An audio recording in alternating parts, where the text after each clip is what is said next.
JTBC 뉴스룸을 시작합니다. 윤석열 대통령의 미국 국빈 방문 일정이 본격적으로 시작됐습니다. 이번 방문으로 한미 동맹의 새로운 계기를 만들어내겠다는 게 대통령실의 포부입니다. 넷플릭스로부터 3조 원 넘는 투자도 끌어냈습니다. 그러나 국익을 기준으로 하나씩 손익계산서도 따져봐야 합니다. 벌써 미국의 청구서가 더 무거워 보이는 장면들도 있습니다. 먼저 순방 모습 보고 한미가 서로 들이밀 청구서는 어떻게 돼가고 있는지 하나씩 따져보겠습니다. 첫 소식 김태영 기자입니다. 미국 국빈 방문 첫 일정으로 윤석열 대통령은 글로벌 OTT 그룹인 넷플릭스 경영진을 만났습니다. 이 자리에서 넷플릭스 최고 경영자 테드 서렌도스는 한국 문화 콘텐츠에 앞으로 4년 동안 25억 달러, 우리 돈 3조 3천억 원을 투자하겠다고 밝혔습니다. 이번 투자는 대한민국 콘텐츠 산업과 창작자 그리고 넷플릭스 모두에게 큰 기회가 될 것입니다. 대통령실 관계자는 투자 결정 과정에 대통령 부부와 넷플릭스 경영진 간 교감이 있었다며 콘텐츠에 관심이 많은 김건희 여사에게도 진행 상황을 보고한 적 있다고 설명했습니다. 윤 대통령은 이어진 동포 간담회에서 한미 동맹을 행동하는 동맹으로 만들겠다고 강조했습니다. 이번 국빈 방미를 통해 양국은 첨단 기술과 경제 안보, 확장 억제와 인적 교류를 중심으로 구체적이고 실질적인 논의를 해 나갈 것입니다. 윤 대통령은 순방 이틀째인 오늘도 한미 첨단 산업 포럼에 참석하는 등 경제 일정을 이어갑니다. 저녁엔 바이든 대통령 부부와 친교의 시간을 갖습니다. 한미 정상회담은 내일 열립니다. 워싱턴에서 JTBC 김태영입니다. 앞서 리포트에서 말씀드린 대로 이번 윤 대통령 순방의 하이라이트는 내일 있을 바이든 미국 대통령과의 정상회담입니다. 오늘 백악관이 앞서 관련 브리핑을 했는데 깜짝 놀랄 만한 일은 없을 거라고 했습니다. 우리에게 너무 큰 기대는 말라는 뜻으로도 해석되는데요. 워싱턴 특파원 연결해서 좀 더 구체적으로 들어보겠습니다. 김필기 특파원, 백악관이 깜짝 놀랄 일은 없을 거다 이렇게 얘기를 했다던데 구체적으로 무슨 말인가요? 제이크 설리번 국가안보 보좌관은 이번 회담 계획을 설명하면서 북핵 문제의 해법은 따로 문서로 발표한다고 공개를 했습니다. 우리 정부 요구가 담긴 구체적인 핵 우산 등 확장 억제 계획이 여기 담길 걸로 보입니다. 다만 이야기한 대로 놀라울 합의가 있겠냐는 기자 질문에 전 세계나 미국 국민, 한국 국민이 깜짝 놀랄 만한 일은 없을 거라고 답했습니다.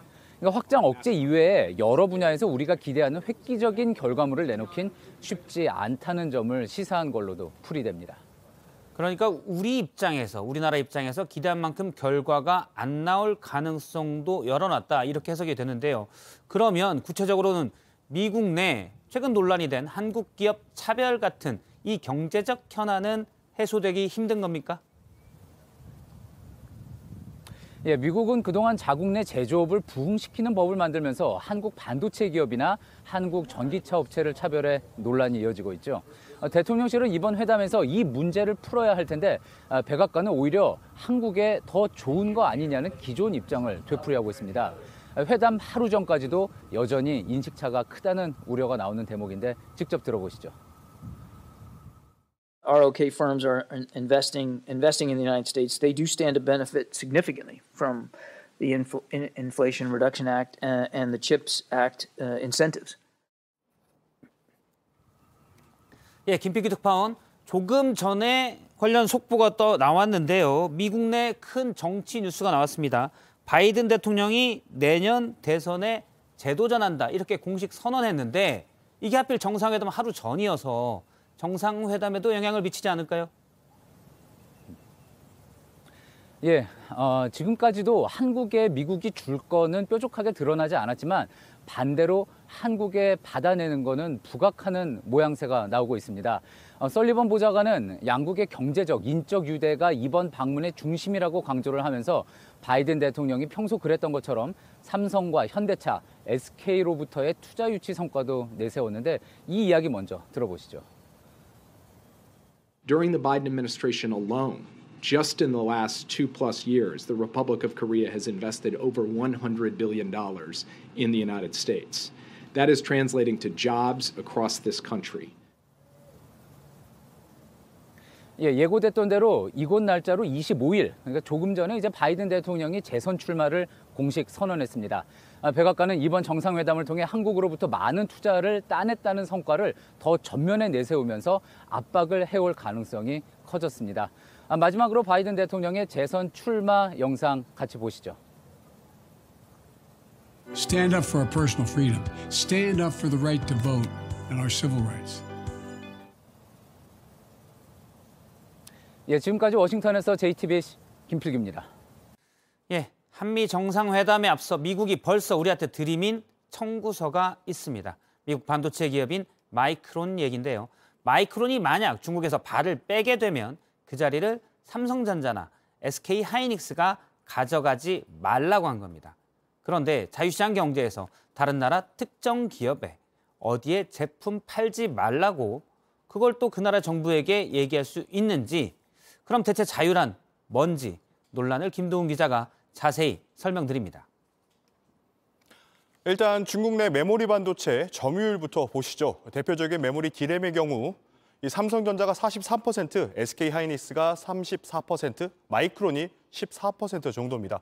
중국 정부가 최근 마이크론에 대해서 안보 심사를 하고 있는데 문제가 있다가 나오면 마이크론은 중국의 반도체를 못 팔 수 있습니다. 이러자 미국 정부가 나서서 업계 1, 2위인 삼성과 SK가 마이크론의 빈자리를 차지하지 말라고 이렇게 요구를 한 겁니다. 전문가들 여기에 대해서 선 넘는 요구라고 말합니다. 우선 미국이 우리 정부에 이런 요구를 할 법적 근거가 없습니다. 반도체 지원법이나 인플레 감축법과는 다릅니다. 미국 땅이라면 모를까 중국 땅에서 우리 제품을 더 팔지 못하도록 할 권리는 없기 때문입니다. 이건 자유로운 경쟁을 보장하는 시장경제 체제에도 맞지 않는다는 지적입니다. 우리 정부 또한 민간 기업인 삼성과 SK의 미국 요구를 받아들여라 이렇게 강요할 수는 없습니다. 문제는 근거가 없더라도 세계에서 가장 힘이 센 강대국 미국의 요구란 점입니다. 미국의 요구를 들어주면 우리 기업은 어떻게 될까요? 당장 삼성전자와 SK 하이닉스 입장에선 판매량을 늘릴 수 있는 기회를 놓치게 될 수 있습니다. 더 큰 문제는 삼성과 SK가 안 팔아서 중국에서 반도체가 부족해지면 중국 정부가 보복 조치에 나설 가능성도 있다는 겁니다. 반대로 미국의 요구를 거부할 경우 파장도 고려해봐야 할 텐데요. 이럴 경우 미국이 반도체 지원법을 통해 우리 기업을 더 옥죄일 수 있다는 우려도 나옵니다. 당장 지난해 10월 미국은 첨단 반도체 장비를 중국에 수출하는 걸 막으면서 우리 기업엔 1년간 유예 조치를 해줬는데 이걸 철회하거나 더 연장해주지 않을 수도 있다는 겁니다. JTBC 김도훈입니다. 네, 보신 대로 미국의 청구서는 이미 왔습니다. 그럼 우리 정부는 과연 어떻게 준비하고 있는지 현재 워싱턴에 있는 대통령실 취재 기자를 연결합니다. 강희연 기자가 나가 있는데요.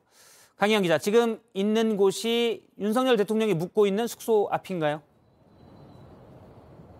네, 그렇습니다. 제 뒤로 보이는 곳이 미국 영빈관인 블레어 하우스입니다. 현재 윤 대통령 부부가 머물고 있는 숙소인데요. 통상 외국 정상에겐 2박이 제공이 되는데 국빈 방문이다 보니 윤석열 대통령은 이곳에서 3박 4일간 머물게 됩니다. 예, 하나씩 좀 보겠습니다. 앞서 이제 김도훈 기자가 프레젠테이션으로 설명을 했었는데 중국 반도체 관련 어떻게 보면 좀 무리할 수 있는 요구입니다. 이에 대해서 우리 대통령실 입장은 좀 취재가 됐습니까? 네, 일단 대통령실은 이 마이크론 관련 외신 보도에 대해서 부인하진 않고 있습니다. 그러니까 어떤 경로든 윤 대통령의 방미 전에 우리 정부 쪽에 해당 이슈가 거론됐을 가능성을 배제할 수는 없어 보이는 건데요. 다만 그럼에도 불구하고 이 대통령실에선 이 미국 측의 요구에 어떻게 대답을 했는지에 대해서는 답을 하지 않고 있습니다. 한 대통령실 관계자에게 물어보니 이 미국 측이 요구하는 대로 다 들어줄 순 없는 거 아니겠냐 하면서도 구체적인 대응책에 대해서는 밝히지 않았는데요. 만약 이 이슈가 정상회담에서 우회적으로라도 거론이 된다면 우리 측이 답변하기가 상당히 까다로울 수 있는 상황이 될 수도 있습니다. 예, 이것도 따져보겠습니다. 앞서 김필규 특파원 얘기로는 미국이 안보 문제 말고는 우리에게 경제에서는 특별히 놀랄 게 없다는 입장이었는데 예를 들어 자동차나 반도체 관련 같은 것들이겠죠. 이에 대해서 대통령실 입장은 뭡니까? 네, 미국 현지에서 이 미국 정부를 상대로 한 통상 등 이 경제 분야에서 성과를 내기 어려울 수 있다라는 전망이 나오고 있어서 이런 이유 때문인지 대통령실은 이 상대적으로 안보 문제에 힘을 주는 분위기입니다. 오늘 김은혜 홍보수석이 공식 브리핑을 통해서 이 확장 억제 방안을 담은 별도 문건을 발표할 예정이라면서 이 안보 문제에 한해서만 이 한미 정상회담 결과를 미리 예고하기도 했었는데요. 그렇지만 이 분야에서도 이 북한의 핵 공격에 미국이 핵으로 보복하는 내용을 명문화하거나 또 우리가 미국의 전략자산 전개에 기획 단계에서부터 직접 관여하는 등 이른바 이 한국식 핵 공유 수준에 준하는 내용이 담길 수 있는지에 대해서는 조심스러운 분위기입니다. 이와 관련해서 한 대통령실 관계자는 이 항상 결과라는 게 우리 뜻대로만 되는 건 아니다라면서 다소 유보적인 입장을 밝히기도 했습니다. 네, 외교란 주고받기인데 어쨌든 조금이라도 더 받고 싶은 게 우리 마음이겠죠. 네, 워싱턴에서 강희연 기자였습니다.